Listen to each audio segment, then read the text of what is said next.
Hi everyone, my name is Rachel, and I need to tell you about the most shocking Christmas potluck of my life. What happened that night at the Evergreen Pines Community Center changed everything in our little perfect suburb, and I promise you won't believe how it ended. But first, let me ask you something. Have you ever lived in one of those picture-perfect neighborhoods where smiling neighbors wave from perfectly manicured lawns while secretly plotting to ruin your life behind your back? Well, that's exactly what happened to me.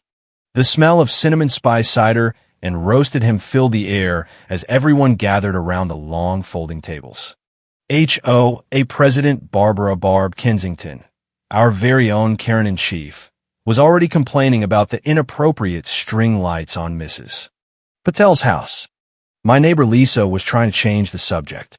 And Barb's three loyal board lapdogs, Bob the treasurer, Mike the enforcement guy, and Steve the secretary, kept exchanging these smug little glances like they were about to drop the mic on the whole neighborhood. I should have known something was off. Bob kept checking his fancy smartwatch like he was timing a Broadway show. Mike couldn't stop smirking behind his eggnog, and Steve was nervously folding and unfolding the same napkin over and over. But I was too busy making sure the cheese platter stayed stocked to really notice at first. "Rachel, these sliders are divine," Mike said, his voice dripping with that fake sweetness they all used when cameras were rolling. "You really outdid yourself this year. Almost like you knew this was going to be your last potluck here." I smiled right back. "Thank you, Mike. I'm just happy we could all be together for the holidays. Community first, right?" That's when I caught the look that zipped between the three of them and Barb. It was the same look hyenas give a wounded gazelle right before the feast. Barb suddenly stood up at the head table, her HOA president sash gleaming under the fluorescent lights like a cheap crown.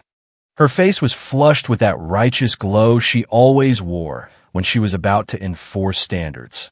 The room quieted down faster than a church during collection. "Neighbors," she announced, voice syrupy and loud. "I think it's time we addressed a very important matter concerning one of our own." My heart didn't even skip. I've been waiting 6 months for this exact moment. Barb reached into her oversized designer tote, the one she always claimed was donated by the board for official business, and slapped down a thick manila envelope right in front of me. Lisa next to me actually gasped. "These are formal violation notices and a notice of lien," Barb declared, loud enough for the whole room to hear. "Rachel Bennett, you are hereby fined $10,000 for repeated breaches of our covenants, unkempt lawn edges, unauthorized holiday decorations before the approved date, and failure to maintain community aesthetic harmony. We're placing a lien on your property effective immediately. The board has voted unanimously. You have 30 days to pay or we begin foreclosure proceedings." The silence that followed was so thick you could have spread on the ham. Mrs. Patel's fork froze midair. Old Mr. Henderson's cider cup trembled. But Bob, Mike, and Steve, they were leaning forward like kids at a horror movie, eyes sparkling, waiting for me to cry, scream, or better yet, run out in shame so they could film it on their phones for the official record. They wanted the show. They wanted the viral HOA Karen moment where the troublemaker finally broke. Here's the thing they never understood about me. I don't break. I simmer. I watch. I document. Instead of tears, I gave them my sweetest, most neighborly smile, the one I'd practiced in the mirror for weeks. "Well, Barb, since we're doing surprises tonight in the spirit of the season, I have some gift prepared too." I reached under my chair where I'd stashed 3 perfectly wrapped boxes, shiny red paper, gold bows the size of softballs, the whole Pinterest perfect look. I'd spent hours making them look innocent and festive, just like the board always demanded everything appear. Bob's smirk faltered first. Rachel, you really didn't have to." "Oh, but I did," I said, handing each of them their box with a flourish. "Trust me, you're going to love what's inside. Merry Christmas from the heart of our little community." Steve actually shook his box like it might bite him. Mike's face had gone from smug to confused in record time. Barb was still standing there with her lean papers in hand, mouth slightly open, the first crack in her armor. "Open them," I encouraged, sitting back down and taking a slow sip of cider. After all, You three and Barb always say transparency is the foundation of good governance. They started tearing into the paper like it was evidence that might disappear. Bob opened his first. His face went from curious to pale to full-on ghost white in about 3 seconds flat. The thick folder inside was labeled in big, friendly letters, Treasurer Bob's Special Holiday Reading. Mike ripped his open next, and his hand started trembling so hard the photos inside slid across the table. Steve was last, and when he saw the contents, he made a sound like a balloon losing air, half choke, half whimper. All three sat there staring at their gifts, looking exactly like men who just realized the neighborhood watch had been watching them right back. What do you think was in those boxes that turned 3 grown HOA enforcers into trembling puddles? Drop your guesses in the comments. I'll wait. And if you're already hooked, smash that like button because trust me, this HOA Karen story is just getting started. Let me take you back 6 months to where the real nightmare began. It was a warm June evening when I first realized Evergreen Pines wasn't the peaceful paradise the welcome packet promised. I just finished mowing my lawn, exactly to the board-approved 3-inch height. Mind you, when Barb's golf cart rolled up like a sheriff's cruiser. She was wearing her official sash, even though it was 85 degrees, and she looked ridiculous. "Rachel, dear," she cooed through a fake smile, "we've had complaints. Your rose bushes are 2 inches too close to the sidewalk. That's a violation. 2 inches. I'd measured. But I smiled and nodded because that's what you do when you're the new widow trying to keep the peace after losing your husband to cancer the year before. I'll fix it first thing tomorrow, Barb. Community standards matter. She patted my shoulder like I was a child. That's the spirit. We're all in this together. But as she drove off, I saw her 3 shadows, Bob, Mike, and Steve, waiting at the corner, high-fiving like they just scored touchdown. The next few weeks were more of the same petty nonsense. Every Thursday, like clockwork, a new citation appeared in my mailbox. My mailbox flag was too festive. My porch light was not energy efficient per code. My recycling bin was left out 3 minutes past the approved window. Each time I paid the $50 fine without complaint because fighting the HOA in court cost thousands and I was still drowning in medical bills. But the worst part wasn't the fines. It was the way they looked at me at every board meeting, like I was the neighborhood plague they were graciously tolerating. Mike would lean over and whisper loud enough for me to hear, "Some people just don't understand the sacrifice it takes to keep property values up." Steve would chuckle and add, "Especially single women who don't have a man to keep them in line." Bob just nodded and kept scribbling notes for the official record. Barb would smile her pageant smile and say, "We're only doing this for everyone's good, Rachel. Think of the children." I started noticing little things. When I walked into the community center for meetings, conversations would die instantly. Bob would suddenly bury his face in his ledger. Mike's compliments about my bravery as a widow always felt like insults wrapped in fake concern. Steve once asked me in front of everyone if I was dating yet, and then laughed when I said no, like it proved I was unstable. The absolute worst was Barb. She had this way of praising me publicly. "Rachel is such a trooper," while her eyes said she was already measuring my house for the next buyer. One night in July, I was taking out the trash after another board meeting when I overheard them on the patio behind the center. The window was cracked open and their voices carried on the summer breeze like poison. "She's not fighting back," Barb was saying. "She's too broke and too broken. Perfect target." Bob laughed. 10 grand in fines by Christmas, and that lien will force the sale. We split the equity skim after the bank takes its cut. My offshore account is already set up. Mike added, and we record the whole Potluck breakdown. Viral HOA enforcement video. Our ticket to national recognition. Steve finished it. Stick to the plan. Christmas Potluck is D-Day. Maximum humiliation, maximum profit. She'll never see it coming. My trash bag hit the ground. They weren't just enforcing rules. They were running a shakedown operation using my house as their personal ATM. I stood there in the dark for 10 full minutes, heart hammering, while they toasted with warm beer to community standards. That was the night I stopped being the quiet widow. That was the night I became the detective. Have you ever had that stomach-dropping moment when you realize the people who are supposed to protect your neighborhood are actually the predators? When the smiling faces at block parties are secretly calculating how to steal your home? Let me know in the comments if you felt that chill. Because that's exactly what happened to me on a rainy Tuesday in September. And what I discovered was so much worse than just petty fines. Bob had left his tablet behind at the last emergency board meeting, the one they called because my wind chimes were audible from the street. He was so busy bragging about the upcoming Rachel resolution that he forgot it on the table. I waited until the parking lot cleared, then slipped back inside under the pretense of grabbing my forgotten casserole dish. The tablet was still there, unlocked because Bob's password was his own birthday. Classic HOA genius. I didn't copy everything. I photographed every screen with my phone. Emails between the four of them. Group chat transcripts. Bank transfers. The works. Operation Silent Sale, they'd named it. My house was target number one because it backed up to the golf course and could fetch top dollar once they forced me out. Barb had already lined up a cash buyer, her cousin, of course. They'd skimmed $47,000 from HOA dues over the last 2 years for administrative enhancements that somehow paid for Barb's new backyard pool, the one that violated every setback rule she enforced on the rest of us. I forwarded copies to my own secure cloud and left the tablet exactly where I found it. The next few weeks I became someone I never thought I'd be, a suburban spy in yoga pants. Every morning I smiled at Barb when she drove past in her golf cart. Every evening, I waved at Mike when he patrolled the streets looking for violations.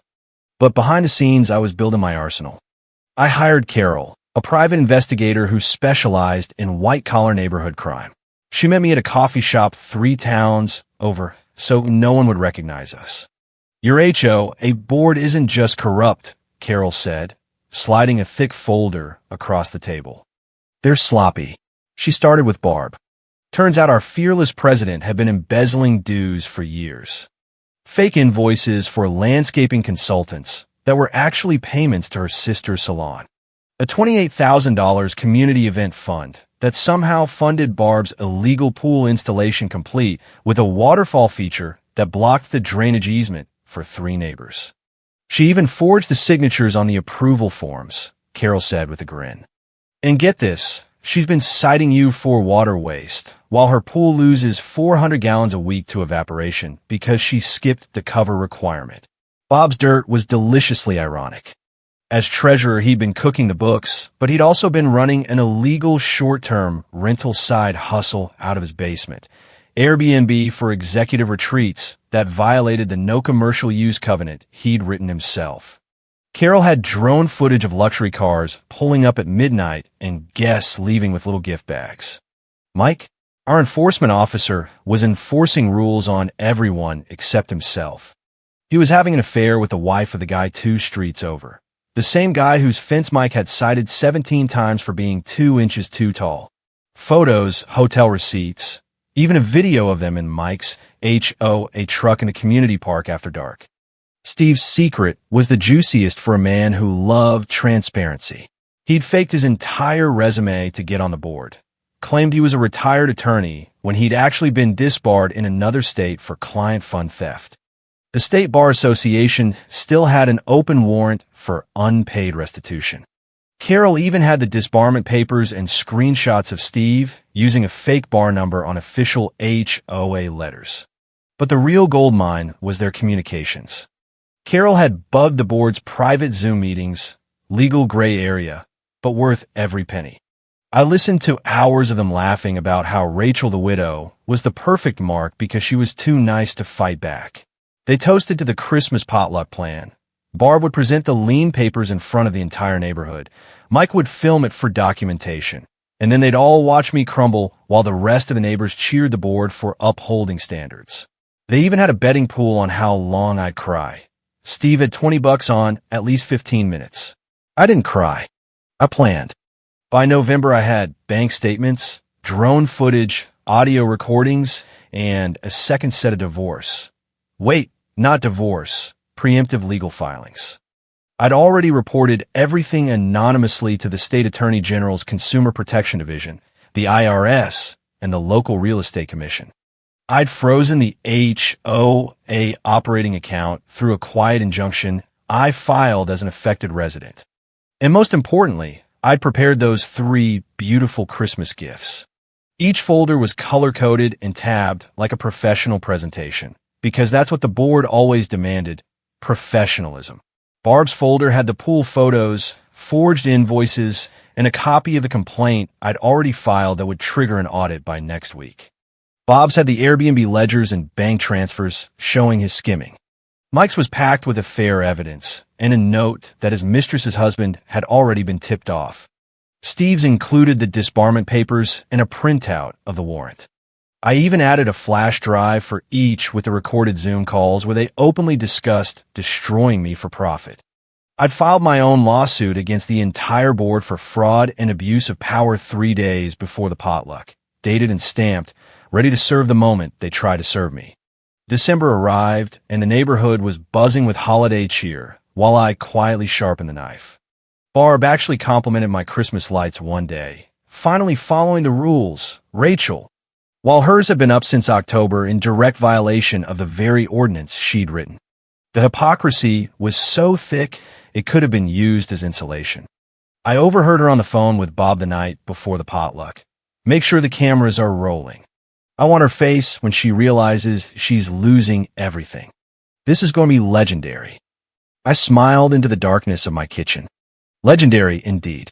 The morning of the potluck, I made sure everything was perfect. Turkey in the slow cooker for the community table, my famous sliders arranged just so, and the 3 gift boxes tucked safely under my chair. Barb arrived early, sash gleaming, barking orders about where the approved decorations could go. She looked so confident, so in control, so utterly unaware that the noose she'd spent 6 months tightening was about to snap around her own neck.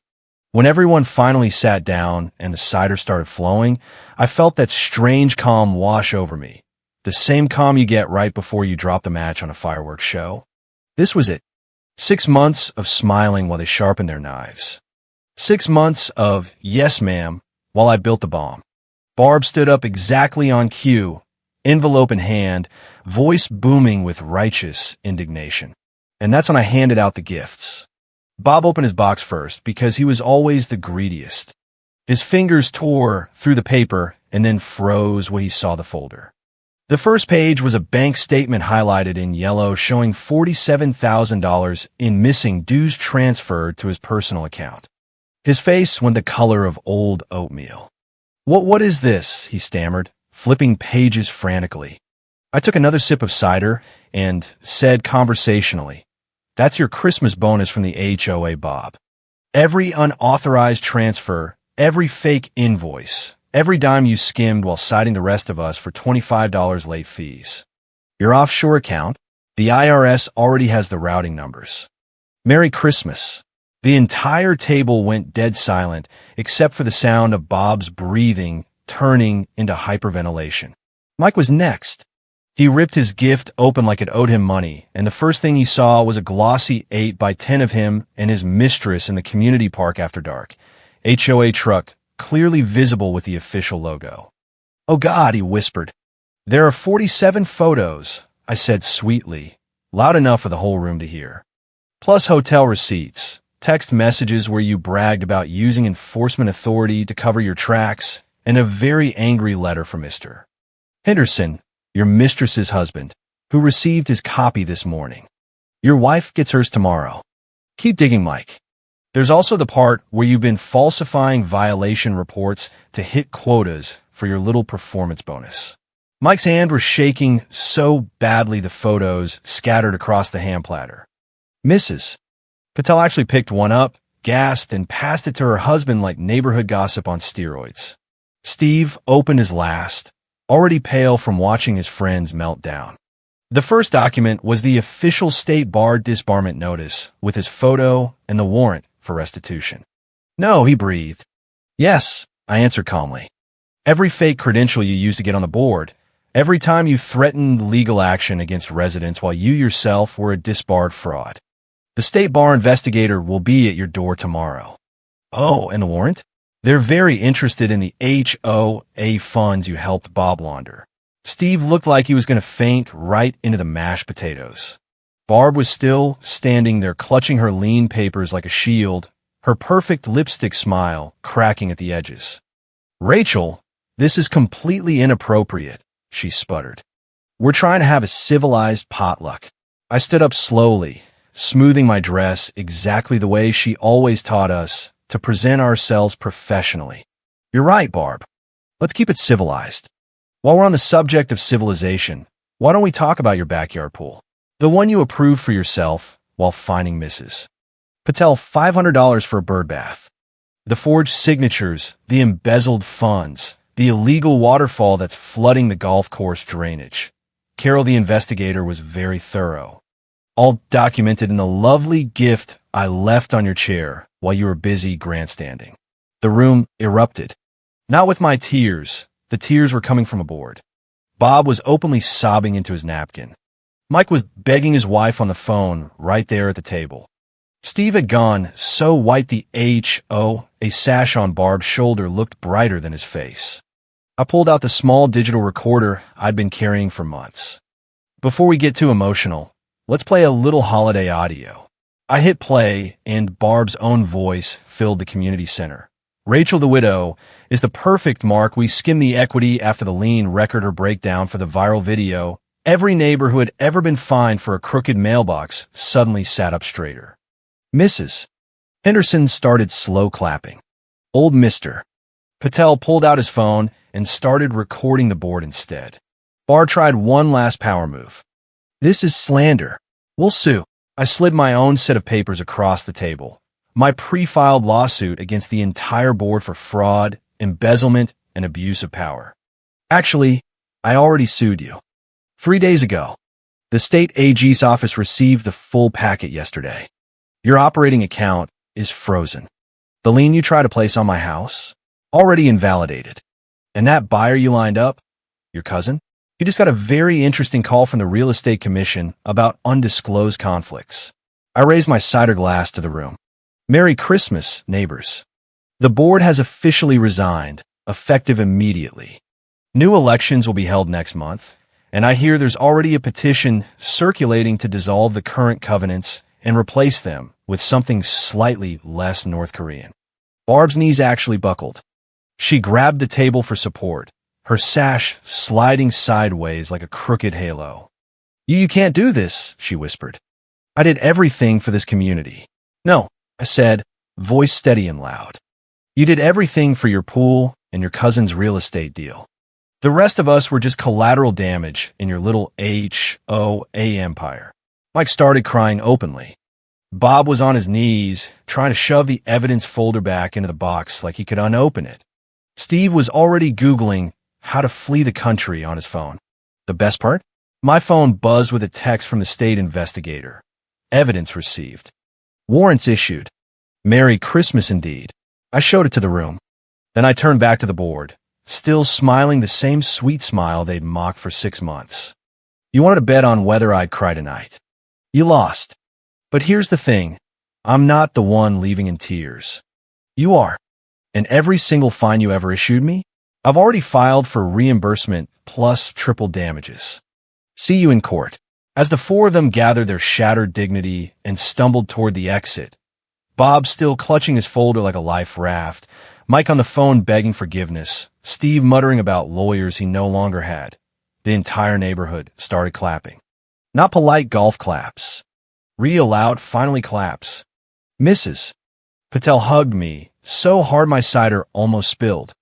"Mr. Henderson raised his glass and yelled, "To Rachel, the woman who finally mowed down the real weeds in this neighborhood."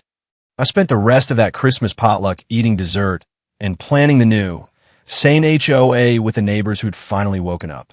Sometimes the best revenge isn't getting mad. It's getting evidence. And sometimes the quiet widow with the perfectly compliant lawn is the most dangerous person on the block. Barb and her board learned that the hard way. Their empire of ridiculous rules and secret skimming crumbled faster than a poorly built privacy fence. And me? I finally got to hang my Christmas lights whenever I damn well pleased. The chaos that followed was better than any holiday movie.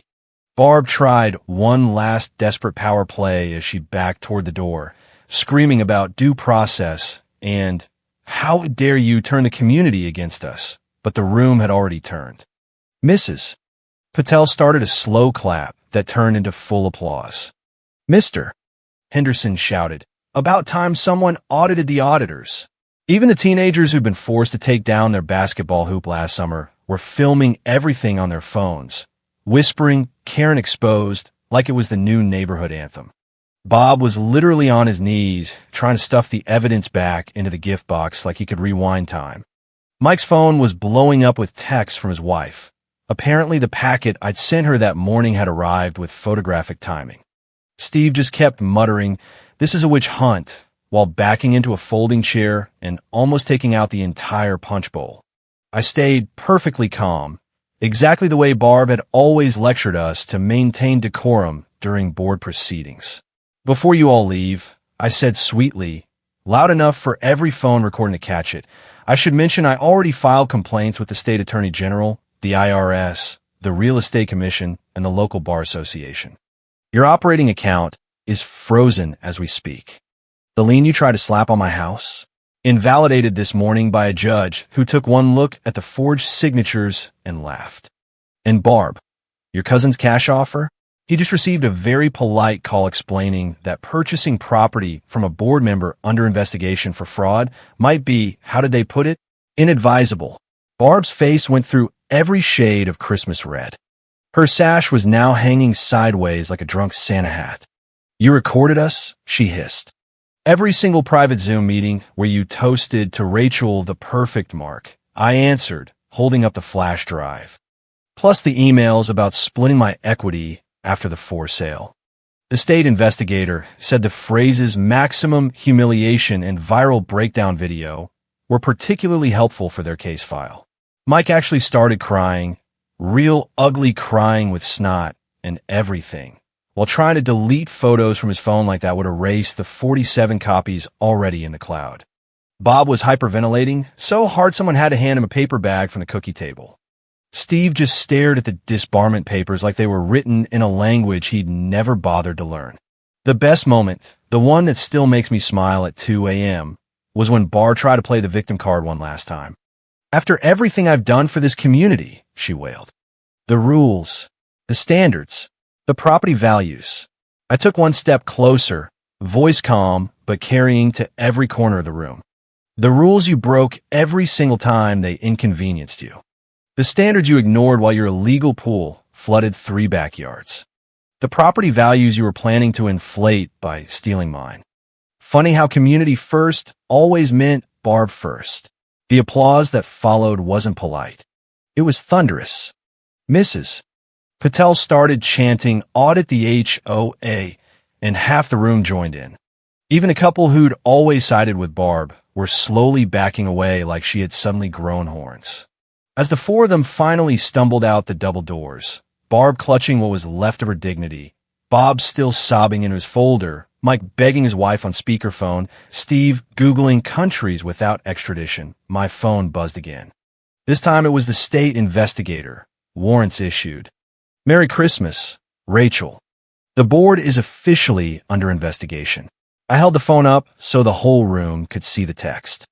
The cheering actually shook the community center rafters. Someone started blasting Jingle Bells on their Bluetooth speaker like we just won the Super Bowl.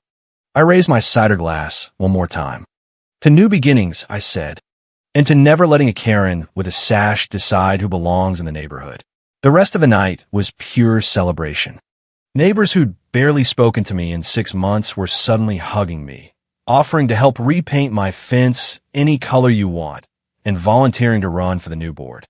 Mrs. Henderson brought me an extra slice of her famous pecan pie and whispered, "I always knew you were the tough one." Mr. Patel offered to mow my lawn for free until the new rules are written. Even the teenagers asked if they could finally put up a basketball hoop without getting cited. I said yes to everything. For the first time since I moved in, Evergreen Pines actually felt like a community instead of a police state with potlucks. Barb tried one last Hail Mary the next morning. She showed up on my porch at 7 a.m. in full makeup and her sash. Yes, she was still wearing it, begging me to withdraw the complaints for the sake of the children. I handed her a fresh copy of the lawsuit and said, "The children deserve better than a board that steals from them."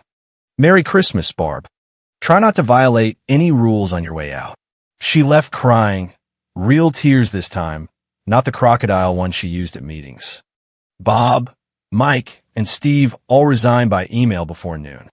The state audit team arrived the following week, and the headlines in our local paper read, "HOA board implodes in Christmas corruption scandal." Property values actually went up once people realized they no longer lived under a dictatorship. I kept the 3 gift boxes as souvenirs.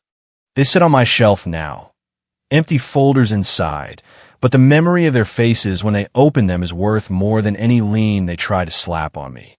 Sometimes I catch myself smiling when I drive past Barb's house and see the for sale sign. Her pool is drained now by court order. The waterfall is gone. And the new neighborhood rules? We voted them in ourselves. Reasonable lawn heights, holiday lights whenever you want them, and zero tolerance for power-tripping presidents. So the next time your HOA Karen starts circling your house with a clipboard, remember this story. Smile, wave, and start taking notes. Because the quiet ones who endure in silence were the ones who keep receipts. And when we finally hand out the gifts, well, let's just say the board will never forget that Christmas potluck. Merry Christmas, neighbors. May your lawns be ever compliant and your Karens forever exposed. Sometimes the best revenge isn't loud. It's quiet, patient, and wrapped in shiny paper with a bow. 6 months after that potluck, Evergreen Pines is a different place. The new board, made up of actual neighbors instead of self-appointed royalty, rewrote the covenants in plain English. No more $50 fines for wind chimes. No more citations for bird baths. And definitely no more secret slush funds for backyard waterfalls. Barb's house sold last month to a lovely young family who actually asked me for decorating advice instead of threatening liens. She moved to Florida, where I hear she's already president of another HOA some people never learn. Bob took a plea deal and is doing community service. Ironically, landscaping public parks to the exact 3-inch standard he used to enforce. Mike's wife left him the same week the photos went public. Last I heard, he was selling used cars 2 states away. Steve's disbarment case is still winding through the courts, but the warrant caught up with him in Mexico. He's learning Spanish in a holding cell right now. Poetic, really. Me? I'm thriving. I finally painted my front door the deep red I always wanted. My Christmas lights stayed up until February because nobody could sight me. And every time a new neighbor moves in, I make sure to bring them a welcome basket and a friendly warning. The rules here are reasonable now, but always keep your receipts. They laugh, but I see the flicker of understanding. They'll learn, or they'll call me when they need to. The best part, the part that still gives me that warm glow of satisfaction every single day, is the community barbecue we held last summer. Someone brought a giant banner that read, "Thank you, Rachel, the woman who mowed down the real weeds." We hung it over the same table where Barb once dropped her lien papers. I laughed so hard I almost spilled my lemonade. Mrs. Patel hugged me again and said, "You didn't just save your house. You saved the whole neighborhood." And she was right. Because sometimes one quiet resident who refuses to break is all it takes to topple an entire empire of ridiculous rules and fake smiles. So if you're watching this right now and your HOA president is circling your mailbox with a clipboard and a fake smile, remember my story. Don't cry. Don't run. Don't beg. Just smile back. Start taking notes. Hire the investigator. And when the potluck finally comes, make sure your gifts are wrapped beautifully. Because nothing says Merry Christmas quite like watching a Karen realize the power she abused for years just got gift wrapped and handed right back to her. Thanks for listening to my HOA Karen story. If it made you laugh, rage, and cheer in the same breath, Drop a like, subscribe, and tell me in the comments, what's the most ridiculous rule your HOA ever tried to enforce on you? I read every single one. And remember, the quiet ones are always watching. Stay smart out there, neighbors. Your lawn and your freedom depend on it.